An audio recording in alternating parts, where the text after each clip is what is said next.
Thank you so much for joining us, and it's a real pleasure to be here with you. It just boggles my mind how you do what you do. But I want to take you back a bit. I know it's difficult. Take you back a bit to that 13-year-old girl and the day it happened. Can you recall it, and what did you go through? I can't imagine. Thank you, Kaveree, and thank you for inviting me to this wonderful platform. It's not difficult actually for me to go back. I think my accident, I identify myself now. My new identity is perhaps surviving the bomb blast. Many a times I have been labeled as the bomb blast victim, but I very proudly correct them saying that no, I'm not a victim, I'm a survivor. Absolutely. And we can see that. Thank you. So, actually, this is 2022, right? So it has been exactly 20 years since the accident happened. I was 13 at the time. I survived a hand grenade exploded in my hands, and in that very instant, I lost both my hands from the wrist. But the severity of the injuries was more to my legs. I had multiple fractures, I had nerve paralysis, hypoesthesia. It's, I think, a long list. I could keep going on. But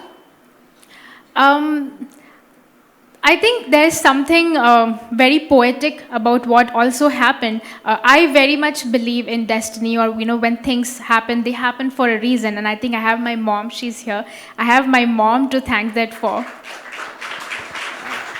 She must be a remarkable woman.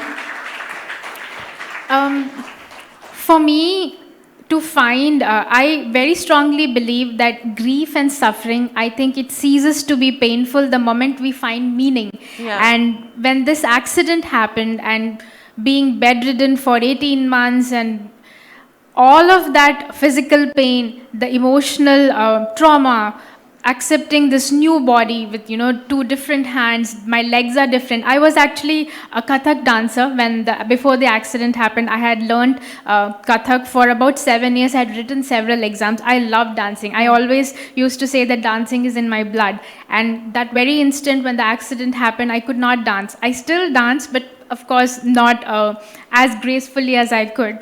I also loved crafting, and I don't think I could do that again. So going back, thinking that all those things that perhaps I excelled at, I could not do it again. But then like I just said, there is something poetic about the accident, because what I thought I was good at, I realized with time that I may be perhaps good at different skills. Right. And I think speaking, becoming a speaker is perhaps what I discovered after the accident, and writing, and I'm still discovering new things. My recent achievement is to cook. So What did you cook? I started very simple. I'm a vegetarian, so I started with simple curries, but my recent achievement is to actually fry the paneer and make the gravy and like chop it from everything. I can be left By alone in yourself. my kitchen. Yeah, nobody would be there to help me. Amazing. So just, chop and cook, and I love cooking. I think I've always been fond of cooking even before the accident, because I've watched my mom cook, and my husband, he's a great cook, but I wanted to as well. And so I think it's every day is a new adventure now. I never know what next is going to be, and I'm very excited that my life is, different every day. But that's now, Malvika. I mean, at that age, 13, all the kids are playing, they're, discovering themselves, they're discovering their bodies. And, 13 to 15, 16, that's when, your body changes, it matures. And how was it to be at home on a bed and, your friends? I actually had these iron rods. They are called external fixators, and they were drilled inside both my legs, because my legs, they were going to amputate. The doctor said my left leg would need amputation, but just to keep it in one place, there were these drills, iron rods drilled inside. So I think for about 18 months, there was just no movement for me, nothing. I couldn't probably even get up, nothing. I just had to sit. I missed out on I think I missed out on all of my ninth and 3/4 of my 10th. So I think that part of my life, I would say that it was probably miserable. I don't know. I don't remember the pain now, but I do realize that there was even this one day when I was crying to my mom that how much pain can I take it, because it was not, it was every part of my body, and there were so many surgeries, multiple surgeries. How many do you remember? I think 13, between 8 and 13, I actually don't remember, but several surgeries, and it kept on going over a course of time. But I think that there are two stages. So one was before I gave my 10th. So the question that you asked, I have two answers for that based on the two different milestones in my life. So one was when I was still in the hospital. I think those 2 years when I was bedridden, I would only remember the pain, just the pain part. I was not really doing anything, just bedridden and just going through dressings and painful procedures day after day after day, and having missed school and not having been in touch with anyone. Then one day, when I actually moved to Chennai from Rajasthan, that's where the accident happened, and I was made to walk here in Chennai. So I am very fond. Chennai is my favorite city. All my greatest experiences are in Chennai. So when I started slowly walking, I asked my mother, it's just 3 months to go for my 10th board. So is it okay if I write my exams? Of course, I wouldn't be admitted in any school as I have missed out on everything. So with those 3 months, I joined as a private candidate, and then everything, just like everyone is talking about pandemic and new experiences, for me as well, I had to tie a rubber band around my hand. I was not fitted with prosthetics at the time. So fixing a pen on my right hand, writing in huge fonts, learning to walk again, and learning to dictate math, science, diagram, calculations. It was all a very new experience. But I took that as a challenge, because there is no way I was going to keep sitting on the bed and hoping that one day, I don't think, even if I ask, I want my hands back, I don't think that's happening. So that is something I need to do for myself. So I did. With 3 months left for my 10th boards, I prepared, I studied, and I think the day of the result, it was actually almost anniversary, the second anniversary of my accident. I celebrate it every year, 26th May 2002. It's my rebirth, so it's my birthday. So I get to celebrate 2 birthdays a year. And when the result came, 97%, that's what I scored. I've never scored so much even with my hands. I got 100 in maths, 100 in science. And I think that day, I realized, I decided that is it, I'm never going back. The Think EDU, the conclave, the theme, we are talking about education, and I want to highlight here, education has been instrumental in, my career. Everything that I am today, or all that I have achieved, it all goes back to the day I decided to write my 10th, and I decided to continue my education. So that confidence was there, but then I was 13, and then when I wrote my 10th, I was 15. I remember the next 10 years was spent being miserable, feeling so inadequate, because I went to Delhi to study college, and I'm seeing people around the world, throughout the country. And you went to a really fine college, St. Yes, Stephen's, Stephens, right? yeah. What did you study there? I did my economics honors there. Wow. And what was your percentage in class 12? I think 95 or My 96, God. something. Genius. So, What was it like being in college? Were you in residence there, or how did? My mom, she has been my roommate since the day my accident happened until the day I got married. So I don't know if this is the right platform to say it, but there is a very, very cheesy quote from a Tamil movie, I think, that, figure a path, friend a kite, something like What that. does that mean? It translates to, when you see the person you love, you kind of ditch your friends, and that's what people do. So my mom always says that when I saw my husband, I ditched my friend who was my roommate for so many years. And that's what I did because, yeah, for all more than 15, 20 years, we were roommates after the accident. She came where I said I'm going to study in Delhi. She came to Delhi. Then I said I'm going to do my MPhil and PhD in Chennai. She came with me and moved again. Right. So my dad, Your poor dad. poor dad, he has a state government job, so he was in Rajasthan, and my sister, she was in college and everything. So I think it's just mom and I since the Right. accident. But those 10 years after the accident, I don't think it was a very nice time for me. Why is that? I had one goal at the time. I think all I wanted to do at the time was how best do I hide my disability from the world so people would stop staring, stop calling me Pavam Punna, stop calling me Bechari Ladki. What does Pavan Punnam? Pavam Punna is poor girl, Acha, acha. Bechari. You know, I was constantly called, you know, what is she ever going to do in life? How will she ever study again?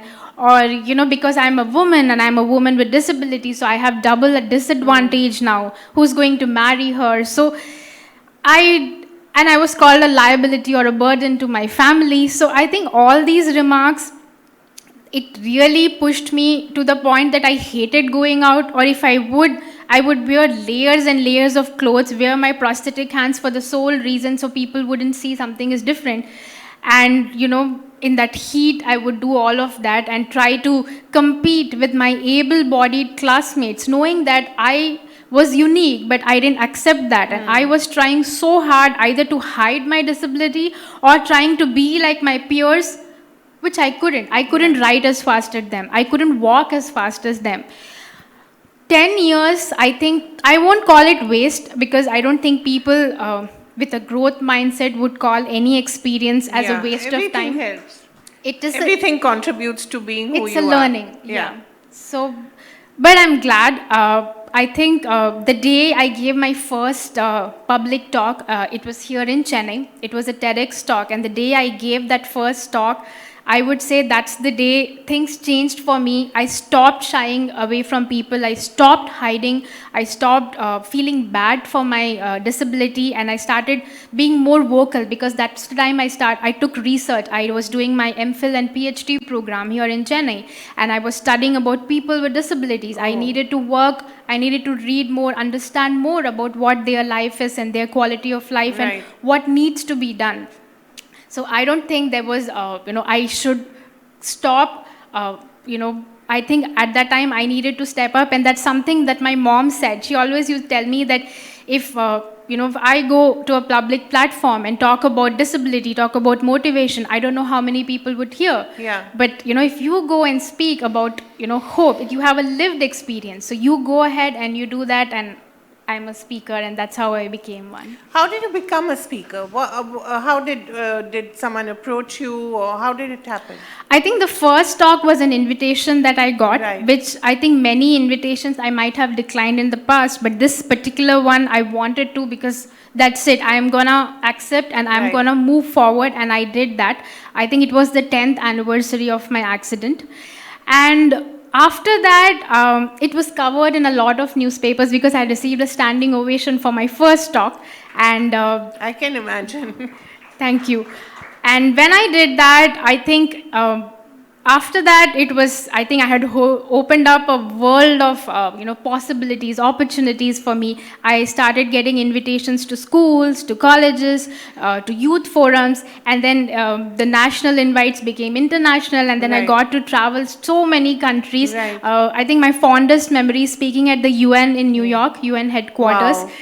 Thank you. 3 years ago. So I think then I decided that I am going to take this up. I think speaking is something that I really enjoy. It is therapeutic for me. And to know that I get asked, what is success to you? And to know that you are able to influence someone's life in a positive way, I think there's nothing like it. And if I could have, I don't need everyone to go through a traumatic accident to understand the value of, what we truly have, or, to not give up in life. I think we can just learn, and I think that's what I want to do.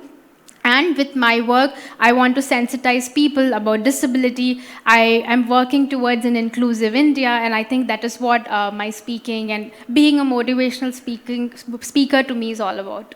Right. So you talked about your mother. Talk about what she went through.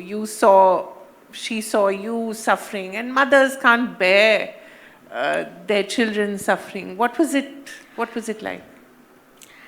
I I have thought about this question many times. I think when I was young, a teenager, when my accident happened, maybe I didn't really understand the magnitude of what really she went through. Yeah. But I think I am around that age, maybe in, around 2 more years, 2 years less, when my mother how old she was when my accident happened.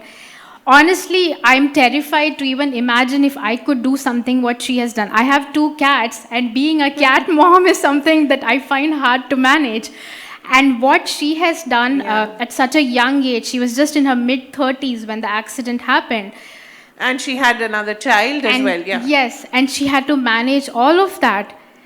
I think everything that we have learned together as a family, she's the one who connected us. But there was this one goal. She is the kind of person who doesn't do the why me or the what if questions. There is no why did this happen to me, or why only our family had to suffer, or what if she can never walk again, or what if she has no future. There were none of these questions from her ever.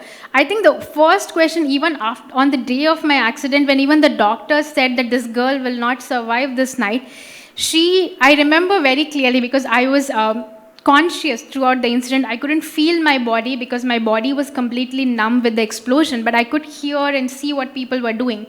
And I remember she telling that I don't care if my daughter loses her hands or legs, I just need her alive, and I will decide what next to do for her. These were her words on day one. So, since this has been her attitude since day one, we never really had any time to sit and complain or blame or anything. I think it was just what next, what next. So, anytime some challenge came, what next? How do we solve it? Right. So, I think we learned it from her, everyone, and she's a very positive person. She says that she got it from her dad, and I'm very glad I got that positive, that attitude from her. So, you asked in the beginning, it must be difficult. I honestly, today, it's a very beautiful platform. It's actually my first in-person talk after 2 years. Oh, yeah, so this is a very right. new and it's a lovely experience for me. I've been giving a lot of online talks, Yeah. but this is an in-person. But I think for me, this accident was supposed to happen, and these are the experiences that I was supposed to live and go through to have this beautiful life. So you talked about the heroine in your life. What about the hero in your life? How did you meet your husband? We have a very, it's a beautiful love story, a very cheesy meet cute. Let's hear it. He's a very private person, so I don't think he would, but of course I will tell you, when he proposed to me, this was almost Where did 12 you meet years. him? In 2010. So we have been together for almost for 12 years. In college, in university? We met online. Okay. And he asked me to marry him the first day we met. Nice guy. Yes, and it's... Is he based here? He is, yeah, we are both from Tamil Nadu, Okay. yes. Okay. And he is actually, that's what my mom says. My mom always says that he is just like me, because, for me to be married to someone, to see me not for my disability and never, have any kind of pity or anything. Both my mom and him, they both treat me just the same. They would be tired and they wouldn't think twice that, oh, she doesn't have hands or her legs are injured. They will be like, go and get this or make this, or, they treat me so normal that my husband often says that he forgets that I don't have hands because I behave so normally with him. And by normal, I don't mean like an able-bodied. I just don't make him feel that, there is something that I cannot do. If I need help, I ask. But I don't think I ever use my disability as an excuse that I cannot do it. Although I remember the attitudinal discrimination that I talked about earlier, Yeah. being told by so many people, that is something that I want to highlight, because people with disabilities, especially, I remember I have faced that as well. When I announced that I'm going to marry my then boyfriend, now husband, a lot of people, especially someone very older in my own family, I remember asking that, is your husband, is your future husband also disabled like you? And I think that really shocked me. For a long time, I was only working about quality of life and other aspects of people with disabilities. And then I realized that relationship and marriage is also a very important aspect to study. Yeah. So my husband, he doesn't have a disability, but why is it that our society feels that, people with disability are only supposed to marry, a People certain with, way? yeah, I know. So I think these are the things that my own personal life and my research has taught me, and I am very happy and lucky, I think, to have found love, and that is something that also I'm working on lately, that how people with disabilities really deserve a very equal, a simple, a respectful life. I think that's about it. Right. In your darkest moment, did you ever think, no, I can't do this anymore? I don't think that day. I do have bad days. I do cope up with physical pain. My legs still hurt. And of course, I cope up with the PTSD that has come with the accident. Do you still get nightmares or? No, I don't think any of that has ever affected my everyday life. All it has done is, perhaps, I think I like to call that healing, and healing takes time. It's Yeah. just not rad. I didn't, become this person the next day after the accident. I think it took me several years, maybe even a decade. But healing happens, healing takes time.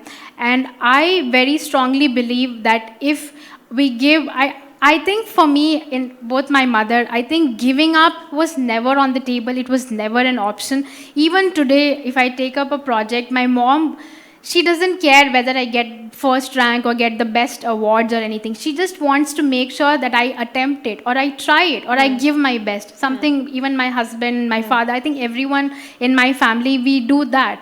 So it doesn't really matter, right, if we lose, or if we don't get what we want in the end. I think it's the attempt, it's the Right. effort toward achievement that matters more than the achievement.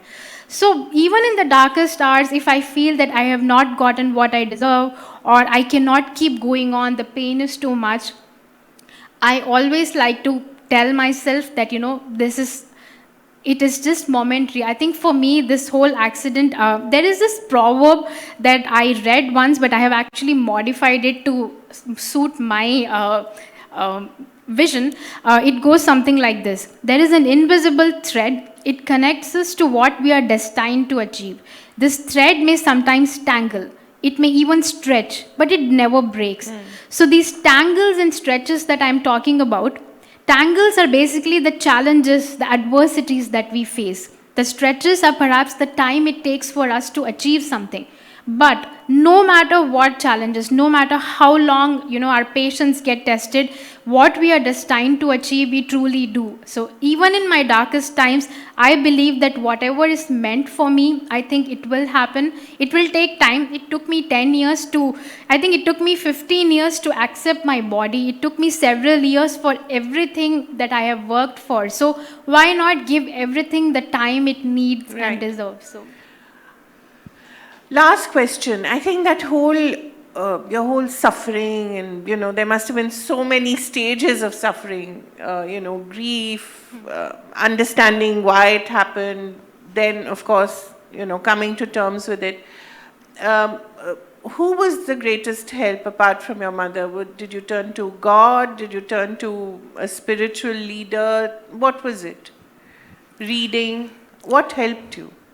I think most of what you said, everything in bits and pieces. I studied in a convent. I remember we used to have these prayers in our assembly where we thank God for our hands and legs and eyes. And I remember after the accident happened, I couldn't go to school, and I remembered, oh no, I remember thanking God, but I lost my hands.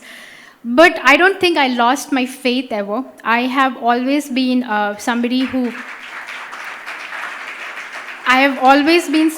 who has all believed in God. I even think that this place that I'm here today talking to you, it is also very much because the strength that I have, of course, I tell it's my mother, but perhaps she's somebody who's God sent to me, Everyone in my family, especially my mother, she has 3 sisters, and they always tell that, if this had happened to our child, I don't know how we would have handled. So you have this very, special strength. So I'm very thankful that I got these set of parents in this life, and my sister, who is my role model, and, Is she older? She's older, Okay. and I look up to her. I think everything she does, I have always looked up to everyone in my family. I think my close-knit family, they've been very supportive. Also, my husband's parents, I think they are my best cheerleaders, my biggest strength, everyone. So I feel the support that I have received. My mom always says that it's a two-way street. Even if we give you all the support, but then you decide and start crying that, okay, this is it, I'm not going to work on me anymore. I don't think it would work. So I didn't give up, they didn't give up on me either. So that support, my friends, I think everyone has seen me for my abilities. Everyone has seen me for what I am. And I think I seek strength from God. I believe very strongly. I chant mantras, and I think that keeps me calm. And my cats, I think they are a very big source of joy. What are they called? Mia and Mimi. So they are 2 very cute cats, and I really like to cuddle them when I'm stressed or I'm anxious. And I think for me, all these life skills, it's very important. I know that I'm someone who doesn't have hands, but today I can run a house, I can do the laundry, dishes, clean, cook, everything, and it's very therapeutic. I think that is where, again, I find a lot of, solace, a lot of peace. So I would say we all have challenges. I think everyone, we face challenges in different degrees perhaps, but we all do. But if we have something to hold on to, something to look forward to, I think it becomes easier. And that's what I would say I believe in. That is, like today, this morning, I was having a very stressful day, but I had this talk to look forward to, and it just made my whole day pleasurable. So I think that is what we need to do, just to have something to look forward to. So, 20 years ago, there was you. 10 years from now, where do you see yourself?